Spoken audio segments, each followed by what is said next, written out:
জমা দিয়েছিলেন। 3 ঘন্টা ব্যাপী আমরা শুনানি করেছি।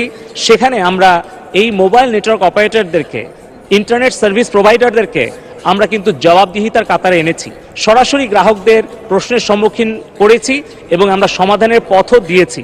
এবং তৃতীয়ত যেটা আমি বলবো যে আমাদের যে ভবিষ্যতে যে পরিকল্পনা, সেখানে অবশ্যই যে কোনো গ্রাহক, তিনি সংসদ সদস্য হন অথবা সাধারণ একজন নাগরিক হন, কৃষক হন, শ্রমিক হন, তারা যদি আমাদের বিটিআরসিতে অভিযোগ করেন, তাহলে সেই মোবাইল নেটওয়ার্ক অপারেটর কিংবা ইন্টারনেট সার্ভিস প্রোভাইডার যত প্রভাবশালী, যত বড় কোম্পানি হোক, তাদেরকে আমরা আর্থিকভাবে ফাইন করব, তাদেরকে আমরা আইনের আওতায় আনবো এবং আমাদের সেই আইটি অডিট টিম রয়েছে, ফাইন্যান্সিয়াল অডিট টিম রয়েছে।